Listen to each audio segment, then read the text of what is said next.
Shalom, Sisi. Selamat malam. Kita jumpa lagi untuk merenungkan firman Tuhan bersama-sama.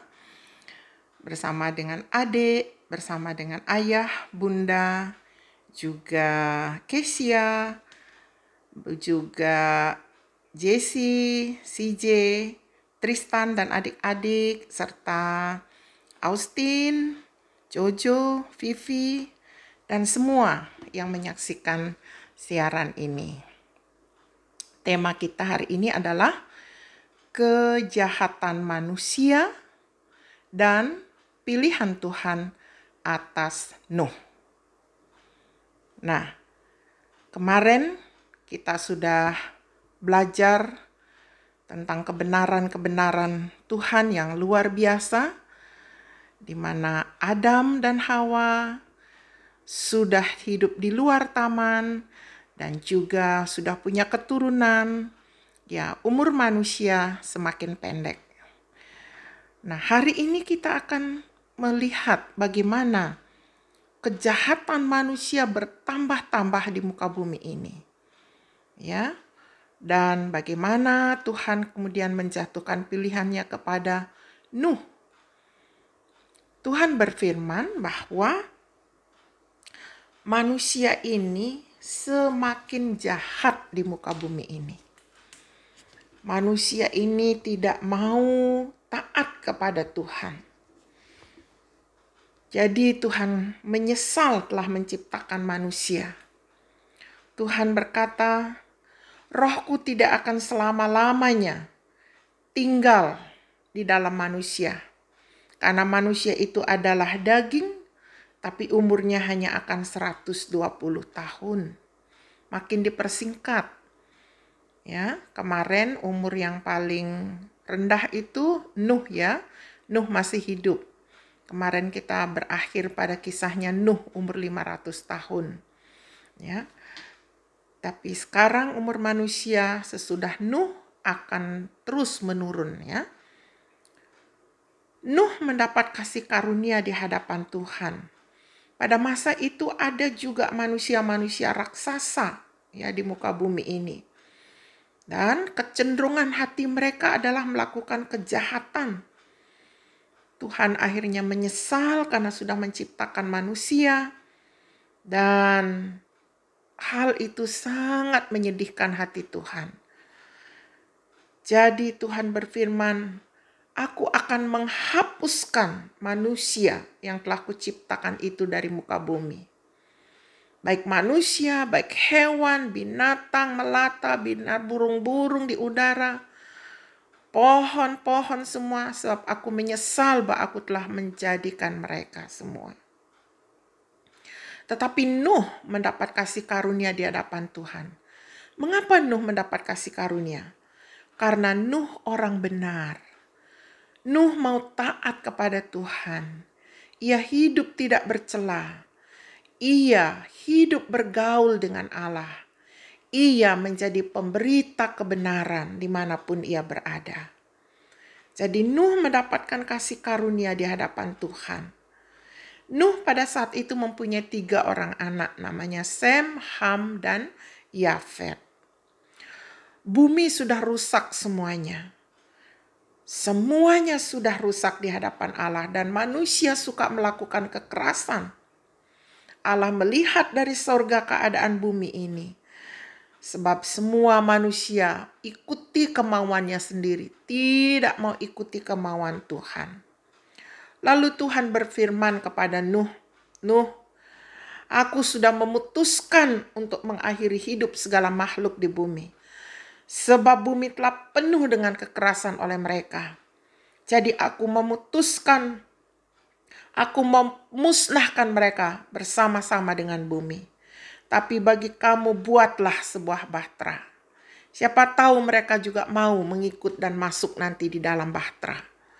Jadi buatlah bahtera dari kayu gofir. Jadi buat itu berpetak-petak dan harus kau tutup dengan pakal dari dalam atau kayak lem begitu, gala-gala dari luar maupun dari dalam." Lalu Allah memberitahukan Bahtera yang akan dibuat Nuh ukurannya itu sekitar 300 hasta atau 150 meter, tingginya 30 hasta atau 15 meter, lebarnya 50 hasta atau 25 meter. Kira-kira begitu gambaran perahunya atau bahteranya Nuh. Jadi 3 tingkat, bawah, tengah, dan atas. Pintunya hanya satu, nanti di bagian lambung saja. Satu saja pintunya. Mengapa harus buat bahtera? Karena Tuhan mau mendatangkan banjir besar atau air bah yang meliputi seluruh bumi. Segala yang hidup dan yang bernyawa di kolong langit mau dilenyapkan oleh Tuhan. Baik binatang, baik pun manusia. Tetapi dengan Nuh Tuhan membuat perjanjian. Nuh istrinya, 3 anak lakinya sama 3 anak mantunya. Kan ada nyanyian tuh. Nabi Nuh dan istrinya, 3 anak mantunya. Jadi 8 mereka ya. Mereka masuk di dalam bahtera. Juga semua makhluk yang ada dibawa sepasang-sepasang ya. Nah, juga Nuh membawa makanan untuk keluarganya dan juga untuk binatang-binatang yang diselamatkan Tuhan. Lalu Nuh melakukan semua perintah Tuhan itu. Dia membangun bahtera sampai selesai semuanya.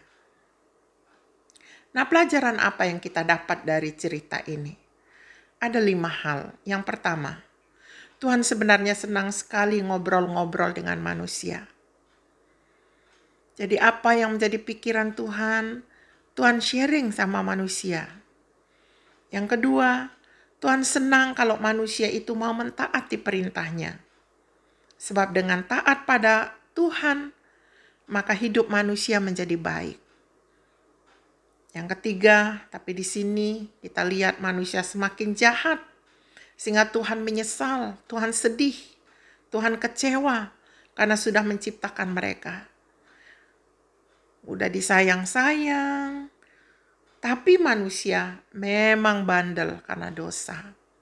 Yang keempat, jadi Tuhan terpaksa habiskan manusia itu.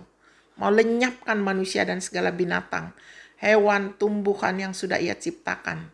Namun ia menemukan Nuh pribadi yang taat.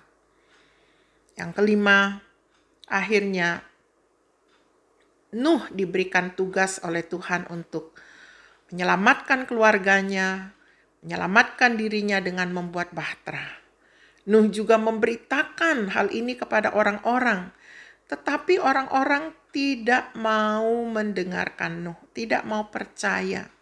Nuh bilang akan ada banjir, akan ada air bah, ayo masuk ke dalam bahtera. Mereka tidak mau. Nah, Sisi dan adik-adik semuanya, ingatlah firman Tuhan selalu benar. Nah, ayat hafalan kita, hai anak-anak, taatilah orang tuamu. Ini benar. Kalau Tuhan suruh taat, harus taat. Nggak ada alasan untuk tidak taat. Nanti sama dengan orang-orang yang zaman Nuh itu yang nggak mau taat masuk ke bahtera, mati semuanya. Demikian juga anak-anak yang nggak mau taat sama orang tua, susah nanti hidupnya. Hormati ayahmu dan ibumu. Ya, hormati karena ini ada perintah yang penting dengan janji. Apa janjinya? Supaya kamu berbahagia dan panjang umurmu di bumi. Sama seperti cerita tadi, nanti besok kita lanjutkan. Apa akibat orang-orang yang tidak mau taat itu? Kita akan lihat bahwa mereka binasa semuanya. Sama juga dengan anak-anak. Siapa saja kita yang tidak mau taat perintah Tuhan. Orang tua, ayah bunda yang tidak mau mengajari anak-anaknya, yang tidak mau renungan dengan anak-anak. Nanti ayah bunda dapat teguran dari Tuhan. Papa mama dapat teguran dari Tuhan. Kenapa aku sudah kasih kamu anak, kamu gak urus mereka baik-baik? Ya, sebaliknya anak-anak punya tugas untuk taat. Ya, sehingga semuanya kerjasama dan hasilnya akan baik. Oke, nanti ayat hafalan akan dibantu oleh ayah bunda, mama papa untuk kalian bisa hafal ya. Jadi Kesimpulannya, kalau kita tidak taat, kita binasa. Kalau taat, hasilnya baik. Oma berdoa dulu sebelum berpisah. Ya Tuhan, berkati anak-anak kami, cucu-cucu kami yang sudah mendengar firman ini, supaya mereka menjadi anak yang taat. Dalam nama Yesus. Amin.